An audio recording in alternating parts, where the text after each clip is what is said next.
You are listening to the Drink Less Lifestyle podcast with Dr. Sherry Price, episode number 26. Welcome to Drink Less Lifestyle, a podcast for successful women who want to change their relationship with alcohol. If you want to drink less, feel healthier, and start loving life again, you're in the right place. Please remember that the information in this podcast does not constitute medical advice. Now, here's your host, Dr. Sherry Price. Well, hello, my friends. I am just wrapping up for today, and boy, let me tell you, it was a day. I got so much done today. I have been working on a new workbook and video series for my Epic You program, and the content that I'm working on for the next month is amazing. I just have to say, it is super awesome. We are going to be doing a deep dive into understanding our emotions. And this past weekend, I had the opportunity to spend 12 hours at a training over Zoom. And I have many more hours to come of training as I'm diving deeper into this in my own life. And it was so interesting because I've learned so much about myself and how to be a better coach, how to coach in this area when people are processing difficult or sometimes confusing emotions, and being able to hold space for them. And for me, what I've experienced just in the last 12 hours is I find it so fascinating because one of the coaches I asked to take me into my feelings and do this work with me. And I told her at the beginning that I think I need a good therapeutic cry. Do you know those cries I'm talking about? It's kind of like your whole body shakes. It's that ugly cry. Because I've just been holding on to so much tension and I feel it in my gut. And so she took me inside, she did the work. And what I thought I needed is not actually what happened. So it turns out that when she dropped me into my body and I felt into that tension and that anxiety that I was carrying around for the past couple of weeks, it turns out that I didn't cry at all. I actually started laughing.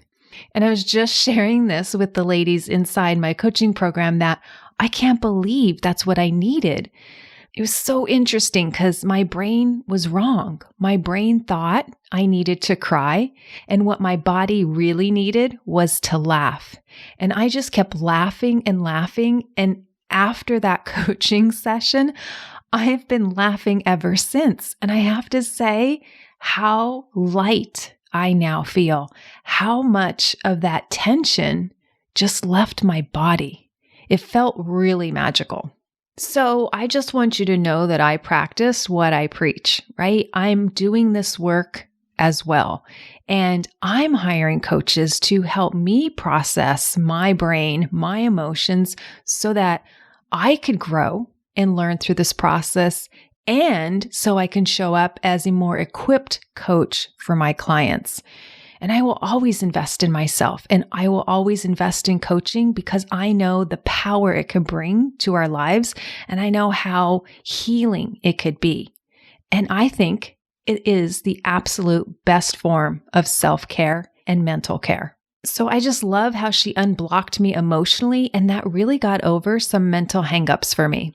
I even had somebody comment on my posture and how I'm standing up straighter than I normally do. I find it really interesting when you get over these blocks that you're just carrying around, that sense of a lighter feeling, you actually do stand up taller.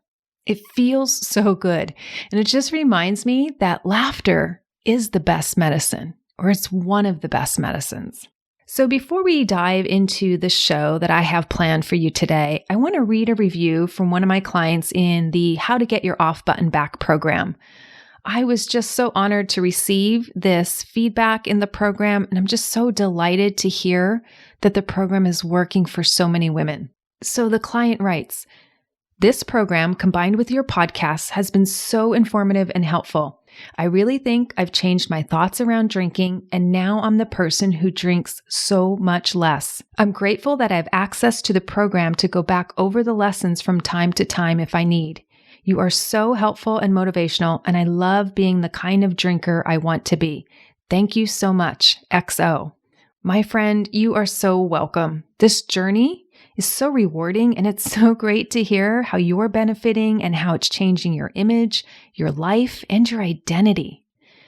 And I love that you shared this with me so I could share it with so many other women and let them know that drinking less is possible and doable. And it does feel like a big shift mentally. I totally agree with you.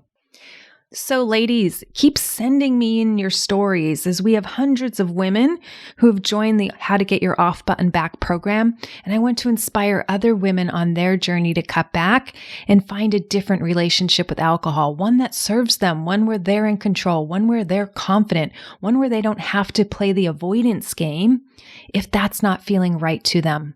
Okay, and this ties so well into the topic I have planned for us today, and that is to discuss false pleasures. Have you heard of this term? Well, when I talk about false pleasures, how I like to define it is that something or a substance that leads to this super therapeutic level of dopamine being released. So when I say super therapeutic, that's a term we use in medicine to mean like super high amounts, right? We usually refer to it as super therapeutic concentrations of drugs, right? So this is like an overabundance or a surge of dopamine that you can't get with natural substances, only these concentrated substances like alcohol, like drugs, right? So man-made, manufactured substances or things that lead to super high doses of dopamine being secreted in the brain and body. And if you remember back to previous episodes where I covered the role of dopamine, we know dopamine is that feel-good chemical in the brain. It's that neurotransmitter that we release when we drink alcohol, when we scroll on social media, when we do these activities that lead to this high amount of dopamine being released. And it's also dubbed the do it again chemical because it activates our memory and our learning. And it tells us, hey, that felt good. That was associated with pleasure. Let's do that again. So it really remembers everything about the whole experience. It remembers when it happened, the time of day, who we were with. Like it really just crystallizes that into a memory so that our brain learns on how to do that again with ease. So we can get these high elevations of dopamine, which causes these false pleasures. We could get that from alcohol, sugar, playing video games, scrolling through social media, really anything where you feel that instantaneous hit or buzz and get that reward.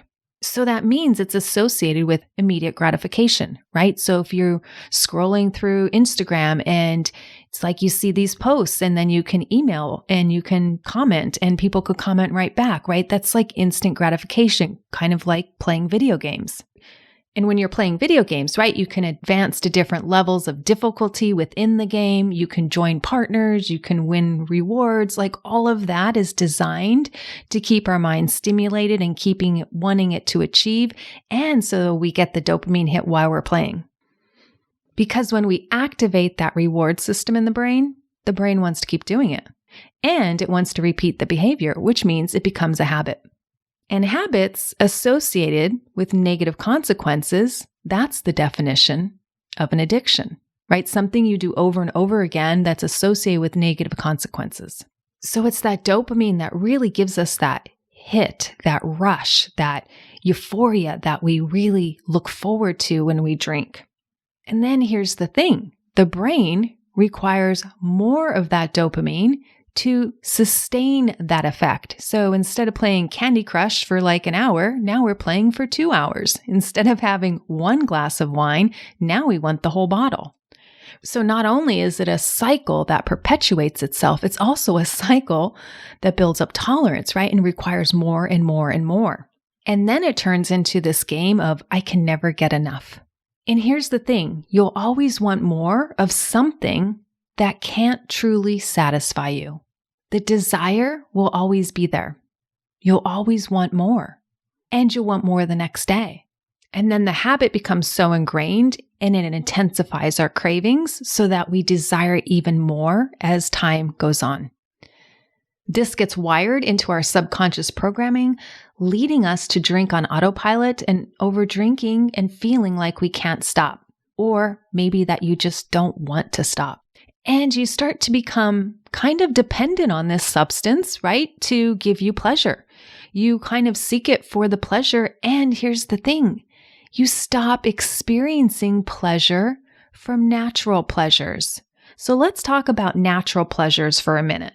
If we think about natural pleasures, sometimes they are things that are associated with delayed gratification, like working hard to achieve a goal would be considered a natural pleasure.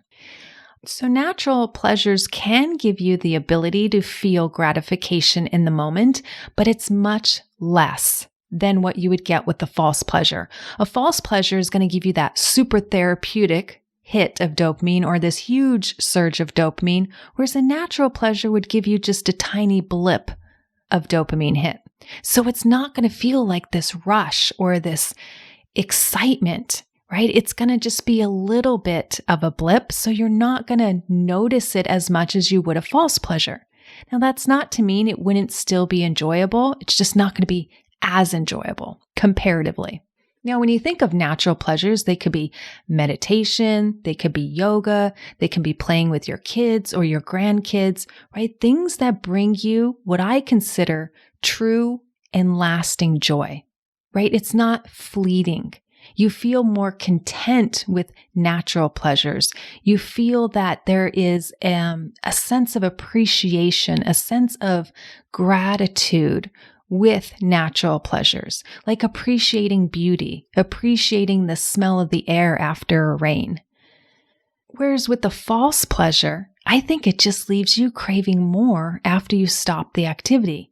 Whereas with the natural pleasure, you kind of get to a point where you're like, yes, I've had enough. Enough is enough. I've had enough yoga. I've had enough walking, right? I feel good. That was enough. And we're satisfied when we walk away from the activity.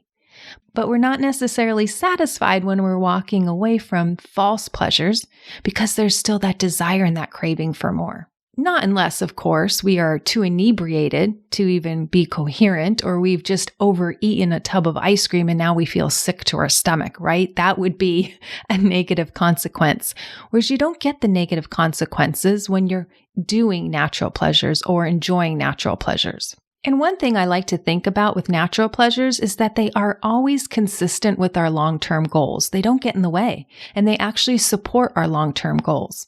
Whereas false pleasures generally get in the way of us achieving what we truly want in life or achieving who we really want to be in life. And because your brain and physiologically your body can become dependent on alcohol, right? You feel like you can't live without this external pleasure. You feel that a life with no alcohol would not be rewarding at all. I remember when my brain went through this and I would just hear people say, oh, they drink less or they don't drink at all. And I would think, oh my gosh, that sounds miserable because alcohol brought me so much pleasure. And here's the thing. Of course, that's what my brain thought. Of course, because I've patterned it and I've conditioned it to think that way. And the more you have it, the more it trains more brain cells to say, yes, this is what we need. Yes, this is important to our survival. Yes, this is important to our day. Please, more, more, more. And that's what your brain screams for is more.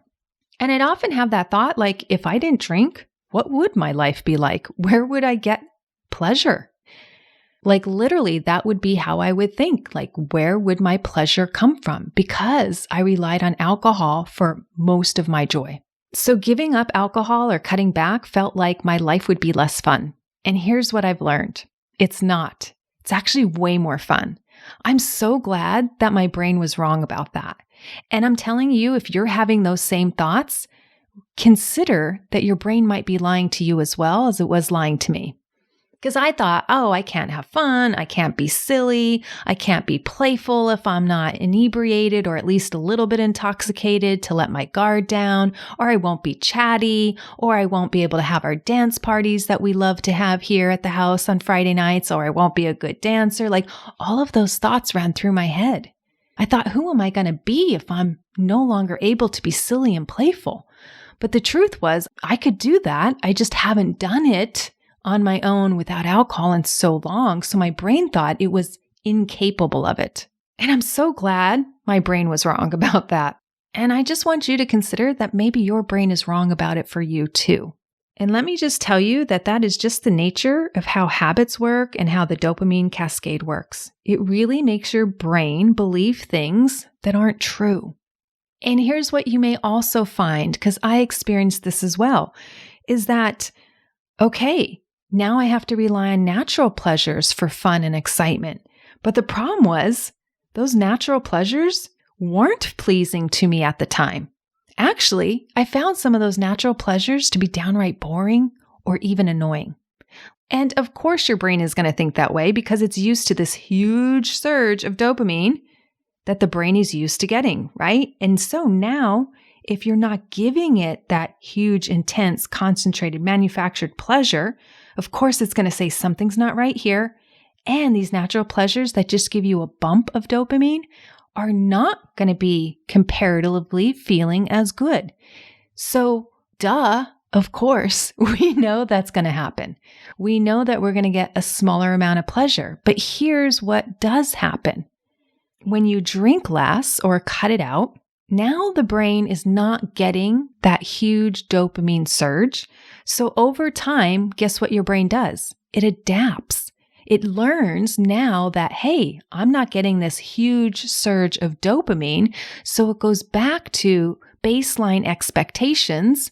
And guess what happens with those natural pleasures? You now begin to experience them deeper and they start to feel more pleasurable because your brain has adjusted and adapted to the new environment where it's not getting this huge dopamine surge.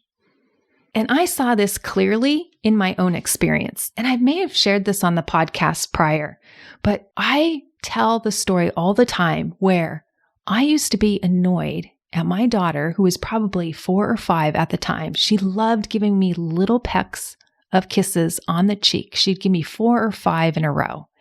And she'd always do this before bedtime. And of course, I had a drink in my hand when she was doing this. And I remember thinking to myself, would you just go to bed? I don't need your kisses. I want to get back to my drinking. Now, of course, I didn't say this out loud, thankfully. But in the back of my mind, that's what I'm thinking. Just get to bed. And so here I am not enjoying these little kisses from her. But when I cut back and I took periods where I didn't drink at all, I started to experience those kisses so differently. They became like gold to me. They became so magical. They actually led to I think an oxytocin release for me because I felt so bonded to her now because I didn't feel she was getting in the way of my drinking or getting in the way of my next dopamine hit. And I started to experience those kisses so differently now that my brain was not flooded with so much dopamine because I was drinking so much. Does that make sense? So once you cut back significantly, it will probably be very surprising to you how much you begin to enjoy things that maybe you don't enjoy now. I love to tell my clients as they're cutting back to just be open again to experiencing life anew.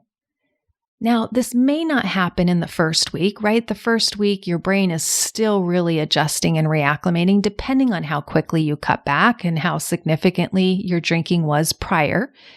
But really over time, you're going to find that your brain likes new things or goes back to liking things it used to like, but you kind of fallen by the wayside or you forgot about. So for me, one of the things that I started to enjoy again that I kind of forgot that I enjoyed so much in the past was reading at night. I mean, let's be honest, I could read while I was drinking, but I really wasn't comprehending so much and I wouldn't get so far because my main activity was really drinking. Reading was just a side activity. But no, I really truly wanted to enjoy books. And when I cut back on drinking significantly, I can comprehend what I read, I can get through more pages, and I got lost in the book. And you know how nice it feels to have all your mental faculties at night and the next morning? Meaning I have a clear head, I'm clear-minded, I don't have to wait till midday to make an important decision because I'm too far out of it or too far removed or just had apathy about a topic. Now I'm able to problem solve if I wanted to at night, read at night, relax, and enjoy myself, enjoy the company of a book. And I will tell you, when I was drinking, that didn't sound like fun to me. It really didn't. But now that I'm not chasing a high anymore, and actually, I don't even look forward to the high. So when I drink, I don't drink to get drunk. I don't drink to get the buzz. And I always drank to get the buzz in the past. Now, I'll tell you what, the buzz isn't exciting for me. Now, I still enjoy drinking and I still enjoy the taste of alcohol and the experience, but I'm not drinking for the buzz like I used to, which is so fascinating to me. I didn't think my brain would be able to change its mind on the buzz. I thought that was the best part of drinking. Why would you drink and not get the buzz? It confused me. And now that I see it differently, it feels so much more amazing. And I want you to hear this. Really, I do. Because what I hear a lot from women is, I'm just too far gone. I don't have that capacity.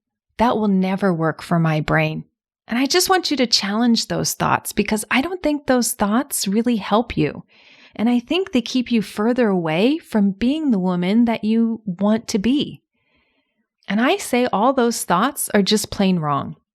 And let me tell you of a pet peeve of mine. It really crushes me when I hear women talk about themselves and put them into this like imaginary made up category that they label themselves as I can't be helped or I'm too far gone. That is so not true. I mean, I feel like I have to repeat that because I'm so passionate about it and I don't want you to believe this about yourself. It's poisonous. So ladies, let's not even entertain that idea because it's simply not true. Because we know humans can accomplish amazing things. I mean, just think of all the things that humans accomplish on a daily basis. It's mind-boggling. I mean, there are some people that are able to lose half of their body weight, right? People that are able to cure their diabetes. People that are able to quit smoking. People that are able to cut back on their drinking for good. People that want to abstain from it and then do forever. These are amazing feats. And here's the thing, we know it's possible. People change all the time. Our brain just stops looking for the evidence. Our brain just wants to look at putting ourselves in a category where we can't change. So please consider the story you're telling yourself, because whatever story you're telling yourself, you're going to make that come true. And I like to think that false pleasures hijack your brain, because that's exactly what they do. They hijack your neurotransmitters and have your brain secrete more than what you normally would. So they really do take over and hijack your brain. And then they hijack your desire. So we know that's what false pleasures do, but here's what I love about natural pleasures. They fill me up with true and lasting joy. Think about taking a walk, playing with your grandkids, doing activities or things you love that are good for your well-being and your health. Natural pleasures connect me with myself, they connect me with my feelings, and they connect me with my humanness. And I have done so much work on myself in understanding myself. I understand my likes, and now I know why I like these likes. I understand my dislikes, and I know why I dislike them. I understand what drives me and what my passions are because I spent time with myself investigating what that is and not letting society define for me what success should look like for me. I get to decide and define that for me. And I spent time thinking about my goals for my life and creating the life that I want to live and the life I want to experience, meaning the experiences I want to have in my lifetime. And when I focus on that, I come out of default living.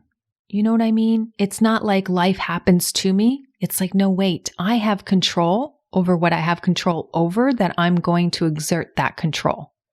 Doesn't mean I have control over everything, but I do know what I have control over, and I want to exert that control so that I get the life I want. It's intentional. I'm intentional.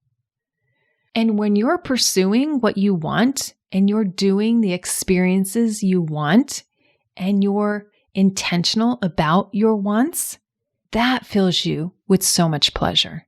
And here's the thing. I couldn't see this pleasure Do you know why? Because I was in so much pain.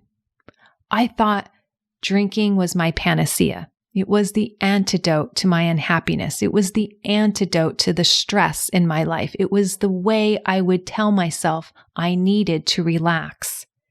But as I was swallowing that liquid depressant, which alcohol is, I wondered why I got more depressed and more stressed and more anxious. Hello, the pharmacological effects of the alcohol, pharmacist.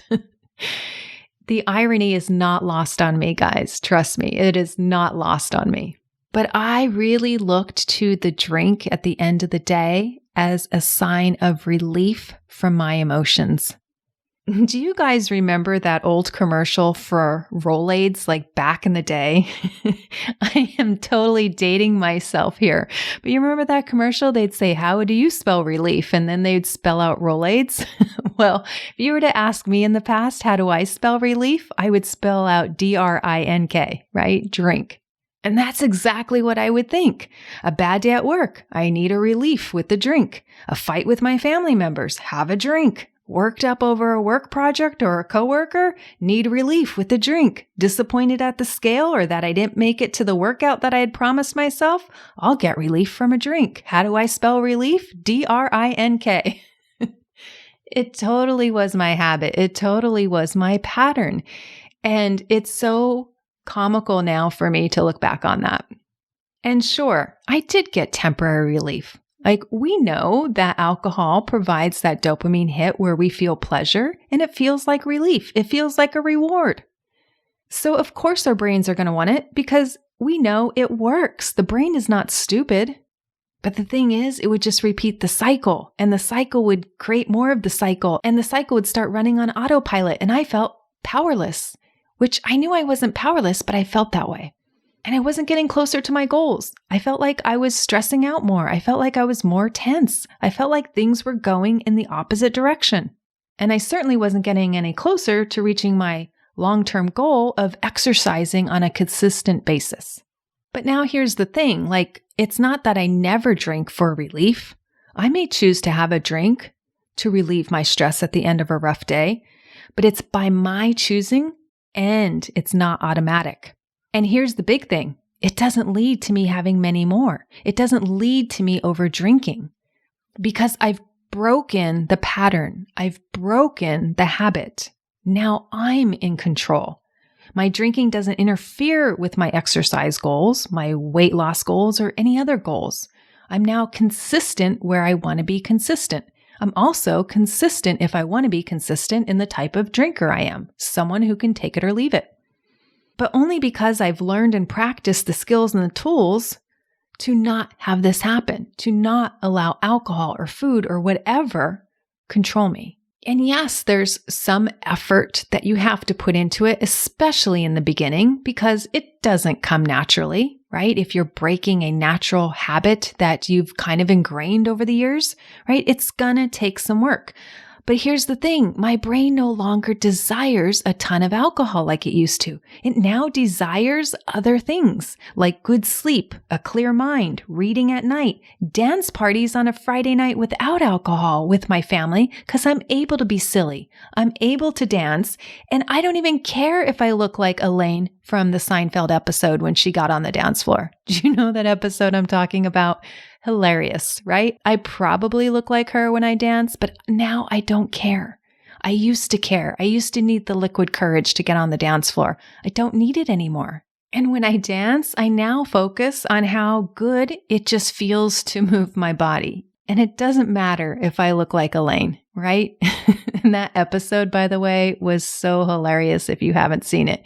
You have to go look for it on YouTube, or maybe I'll even link it here in the show notes. It was hilarious. So I've learned to be less judgmental with myself and kinder because a lot of the times the reason I was turning to alcohol was to, just lessen that critic inside my head. Just, stop the negative chatter all the time. And I've just learned to be more compassionate to myself and really less judgmental because that was a big reason I was drinking, right? I wanted life to go a certain way. Things had to be perfect. I had perfectionistic tendencies and OCD tendencies, which I still have, but now I'm endearing to them. I really like them. And it's not something I want to change, but I also realize when things are out of my control or when I'm just being such a harsh critic and I want things to work out a certain way. I've learned to let go without needing the drink. And here's the thing. I know I take things sometimes way too seriously. And that's what I learned when I was doing that coaching session that I mentioned at the beginning of this episode. I just find so much joy in laughter. And our bodies need laughter. So when you're able to, I like to say, recalibrate your brain to enjoy these natural pleasures, you feel more in alignment with yourself. You feel like you are taking care of yourself. You feel less uptight and less tense. And that to me actually feels like a bit more joy, contentment, and peace. And what I also noticed when I cut back significantly, when I was drinking all the time, it was like Groundhog Day. And even that, I couldn't form, like, when did that happen? Was that on a Tuesday? Or I couldn't remember events. They weren't crystal clear. It was kind of like if you were to paint with watercolors and they're all murky and running together. That's how some of my days felt. It was just like one day bled into the next. But when I stopped drinking so much and I became in control of it, my memory is so much more crisp. I now can see bright colors. It's like my senses have been activated. My smell is crisper, like my vision is crisper. I just notice things that were just not in my vision before. It's weird. It's like my life went from, just getting by and let's get through the day to like, oh, this was a neat thing that I found, or this is an interesting part of my day. And I remember that and it stays with me longer. I think I'd love to describe it as I feel there's more vibrancy to my day and to my attitude. And I feel lighter and more vibrant. And I guess that's reflected in the feelings, right? That aren't numbed out by the alcohol. So think what's possible for you if you were to give up some of those false pleasures. What would be possible for you if you stopped over drinking? And I know for me, I enjoy myself so much more, and I'm not looking to escape myself or my thoughts with the false pleasure of alcohol, which only kept me hungry for more and another glass and keep going the next day and the day after that and the day after that. Now I am satisfied with much less alcohol because my life is so much more exciting, so much more enjoyable, and I'm able to experience it on a different level. I have the ability to be with my feelings, not run away from them. Now I know how to deal with them or manage them, or guess what? I could just allow them to be. They are not harmful. I've learned the tools on how to change if I'm feeling a certain way to change that feeling. I've learned how to change my mind and my thoughts. I've learned that when I say I'm going to do something for myself, I actually do it. And that is huge. So I have more self-accountability, and I enjoy learning about myself and evolving. And my body feels so much better because I drink less. And because I drink less, I actually eat less. And this journey has allowed me to discover other ways of eating that even make my body feel better. I do intermittent fasting. I do extended fast now, and I don't feel deprived when I'm doing these. I actually feel good. I feel clear. I feel mentally sharper, and that feels amazing. And of course, I still drink for pleasure. I mean, why else would you drink? There's still pleasure to drinking, but I've learned how to be satisfied with less and to stay in control. And this is really the crux of what I want to share with you all and for you all to know, is that life is so much better with less false pleasure in it, because you're able to live fully alive and present. And here's what I think is the best news ever. You don't have to give it up completely. You just have to learn to be in control so you're living with your highest values and your priorities in mind first, and you're not giving into something that can never satisfy your deepest needs, like alcohol.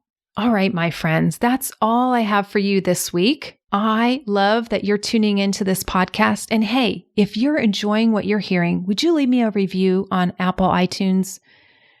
I would really love to hear from my listeners and know how this podcast is helping you in your journey to drinking less.